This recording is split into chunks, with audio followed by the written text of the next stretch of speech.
By the end of this video, my goal is to get you to understand that happiness cannot primarily come from external circumstances. It is something that must be fostered day by day, moment by moment. And so much of the reason why people are unhappy with their lives today boils down to this expectation that they can't possibly be happy because they currently have XYZ circumstance, or they'll be happy when they reach XYZ goal. But the truth is, happiness is not the end goal. It is not the prize at the end of a journey. True happiness comes from the journey. So in this video, I'm going to explain how to cultivate this sense of inner enjoyment and the common pitfalls that stop people from being able to do so.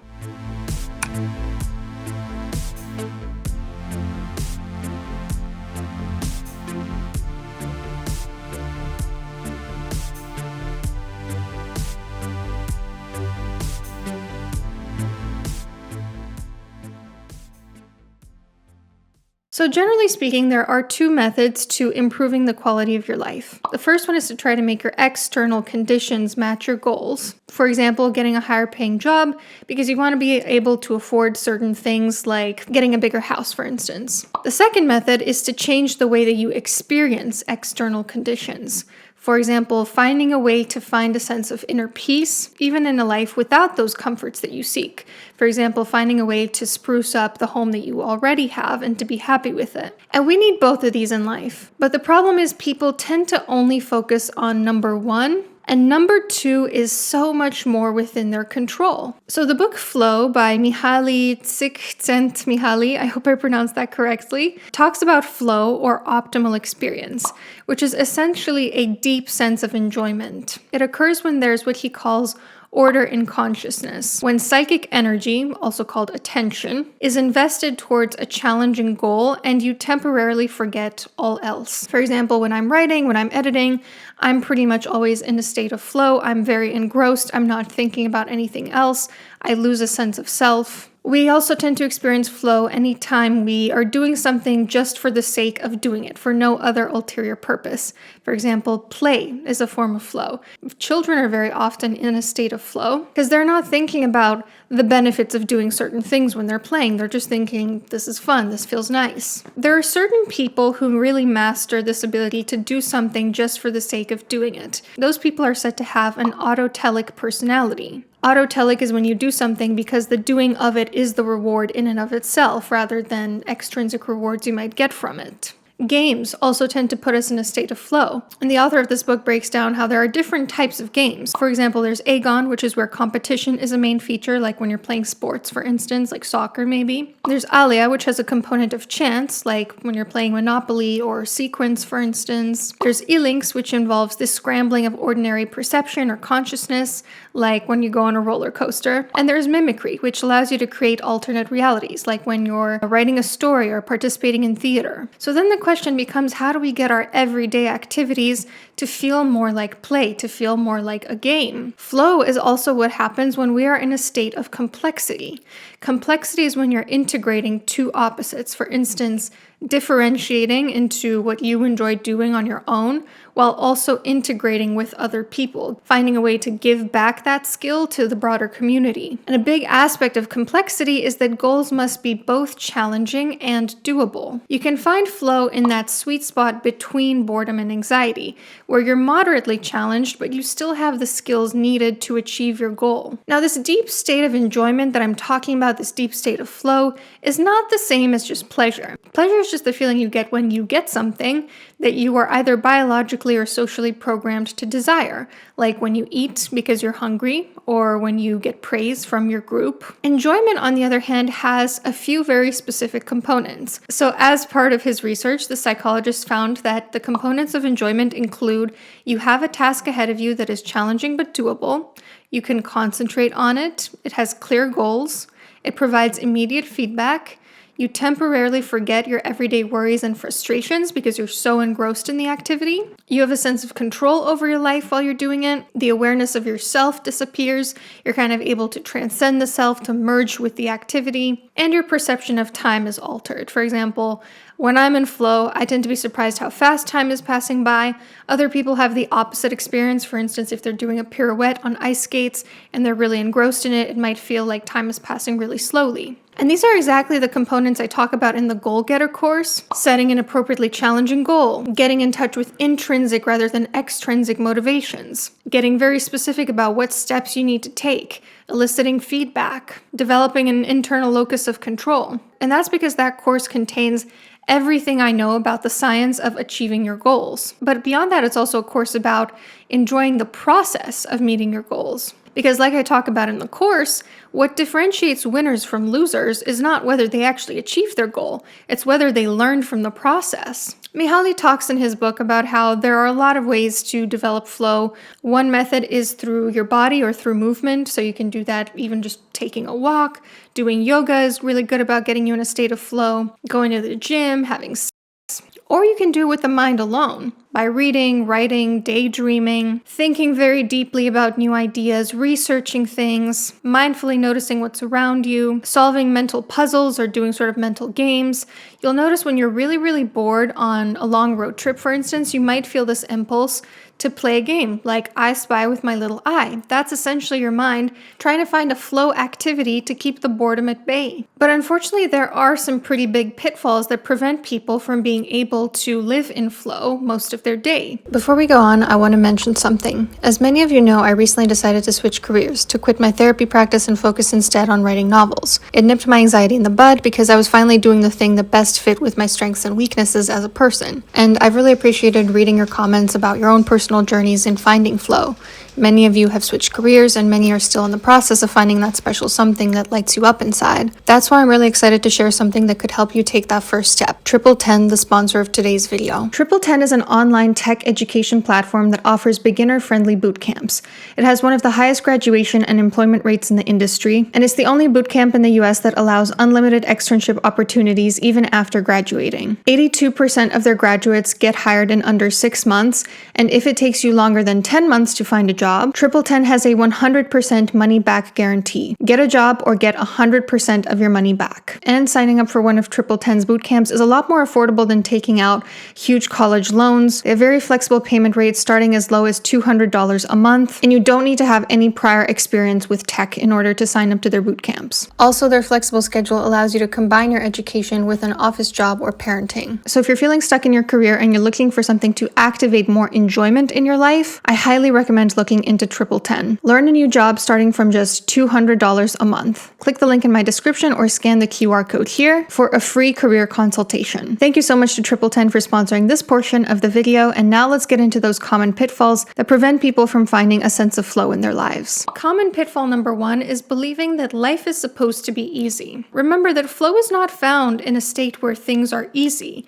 but rather where they're appropriately challenging. If you go through life only doing easy things or expecting things to be easy for you, you're gonna either not find it very enjoyable, or you're gonna be sorely mistaken and crumble at the first adversity when you find out that's not actually how life works. For example, I'll never forget in The Sopranos, there's a scene where I think Svetlana is telling Tony, "That's the problem with you Americans. You always assume that life is supposed to go smoothly for you. In other parts of the world, we don't assume that. We know that there's suffering in life. So you gotta put aside this expectation that life is supposed to be easy." Common pitfall number 2 is believing that your pain or your adversity is so much worse than everyone else's, therefore the rules of flow don't apply to you. What I mean by this is that sometimes people will say, yeah, that's great for, privileged people, but I have real problems. This is not true because the ability to cultivate a state of flow has been documented even among the direst of human conditions. Like we're talking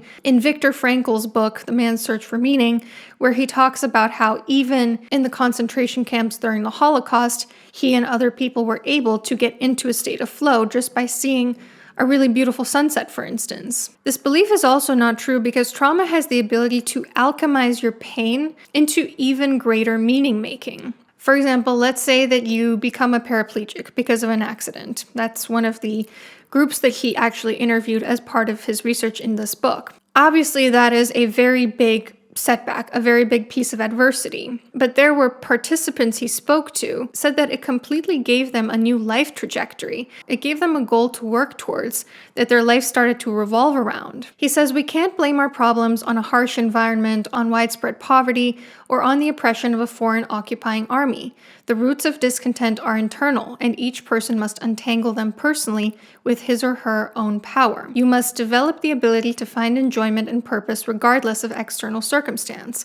And people who live in flow, regardless of their material conditions, have been able to improve the quality of their lives, are satisfied, and have a way of making those around them a bit more happy. In each person's life, the chances of only good things happening are extremely slim. Sooner or later, everyone will have to confront events that contradict his goals: disappointment, severe illness, financial reversal, and eventually the inevitability of one's death. The integrity of the self depends on the ability to take neutral or even destructive events and turn them into positive ones. Now, a person's reaction to stress largely depends on their external supports, like how much social support do they have, for instance.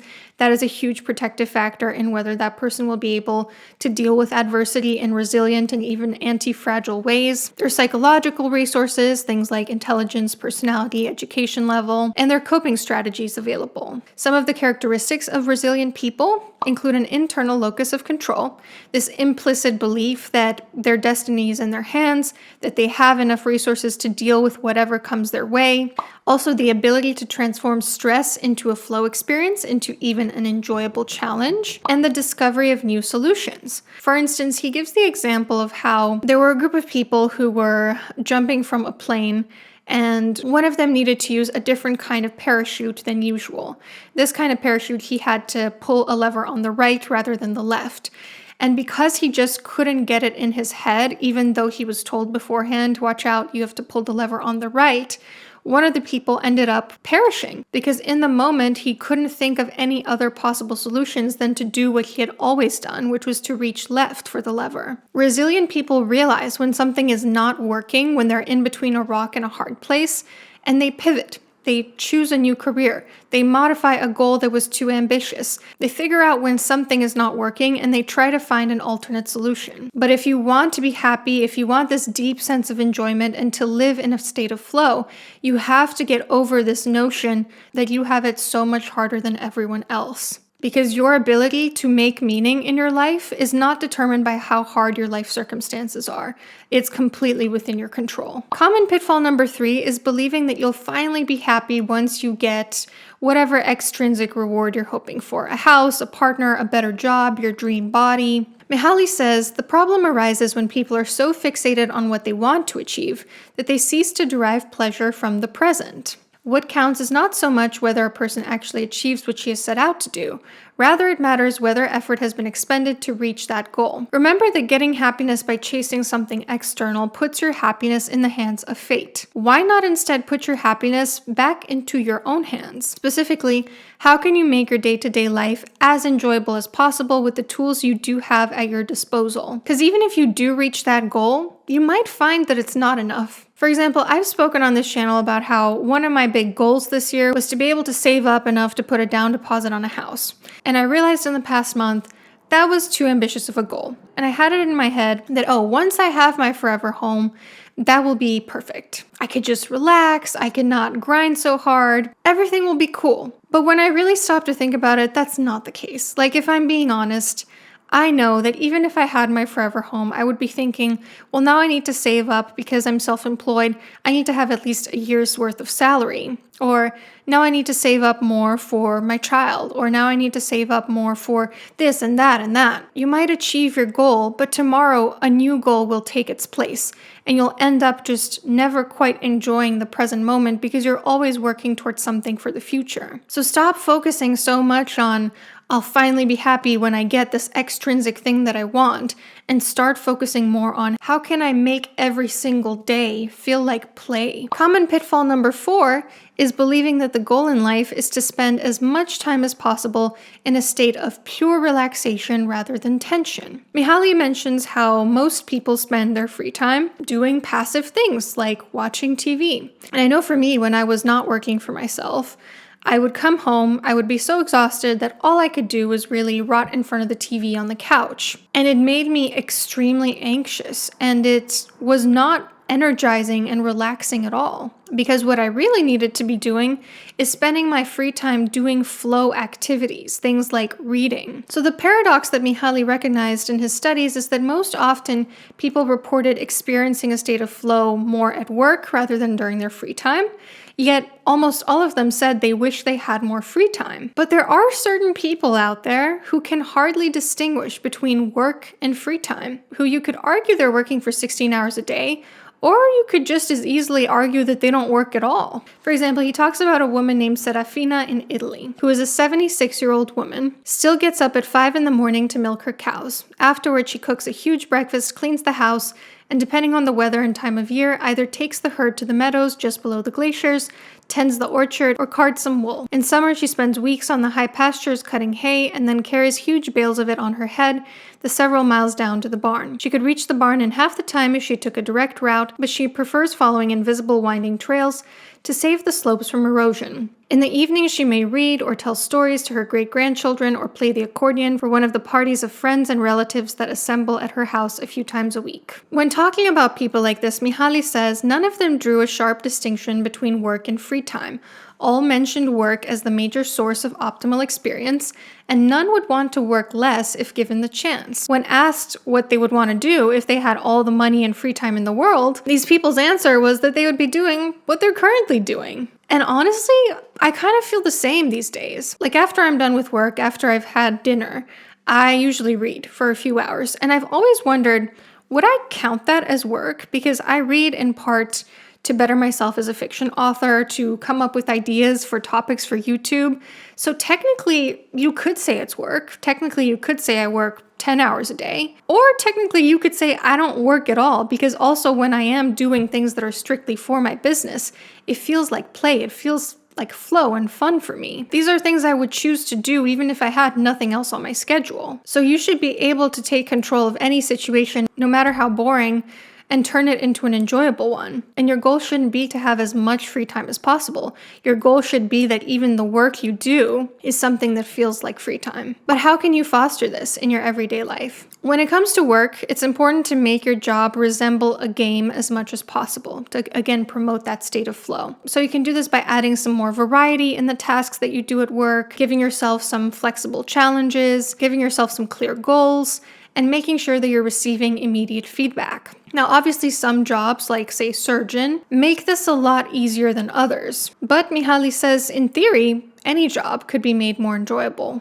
Let's take, for instance, even just working at McDonald's, something that people typically throw around like as an insult, like, oh, you would work at McDonald's, like that can't possibly be fulfilling, like where is your life going? There are ways to still make a job like that a state of flow. You could challenge yourself, for instance, by giving yourself a goal that you want to be employee of the month, or you want to get promoted to manager eventually because what you're currently doing is too easy for you. You can find a way to savor every single interaction with every customer, find a way to really brighten every person's day who you come into contact with. You can play around to see how much you can improve the efficiency or the quality of the food that you're preparing for people. You can develop strong relationships with your boss, with your coworkers, little ways to help you enjoy your day-to-day life so that when you come in at the beginning of the day and you're saying hello, making small talk, it feels enjoyable. You also want to take charge of your free time, not just your work. That means brainstorming more active things you can do rather than passive things like doom scrolling. And instead of just wishing for more free time, ask yourself, what would I want to do with my free time if I had all the time and money in the world? And then actually do those things. Would you want to travel more? Maybe you can go on some day trips during the weekend. Would you want to work on music instead? Maybe you should do that instead of doom scrolling after work. And when you're feeling bored, try to set a goal for yourself. Try to challenge yourself somehow. Mindfully immerse yourself in the activity that's in front of you. Learn to do what's called feasting your eyes, which is basically savoring the present moment, noticing little things to feel grateful for. Being in control of the mind means that literally anything that happens can be a source of joy. Feeling the breeze on a hot day, working on a business deal, watching a child play with a puppy, drinking a glass of water. My grandma says this all the time. She's always telling me, Anna, I find pleasure even in a cup of coffee. It's these little things that add up over time. and make you not so reliant on external circumstances, make you be able to foster a sense of enjoyment from within yourself. That's why in my journal, A Season of Life, I force you to reflect on what you're grateful for, but also a moment of beauty that you experienced the day before. Because I want you to go through life noticing those little things, noticing the way that the roses are nodding in the breeze, or noticing how good it feels when it's warm by the fire. Because if you can do that, then you can tolerate anything. You can find beauty and gratitude in even the direst of circumstances. My husband taught me this expression that he heard from his grandma, which is that only boring people get bored. And I think this book really speaks to that if you are finding yourself feeling bored, there are ways to make even the most boring of activities into flow states. So definitely check out this book. I'll put it on my storefront down below. And if you want to learn more about the Goal Getter course that I mentioned or any of my journaling workbooks, there are links for that in the description box as always. Hope this was helpful, and I'll see you soon.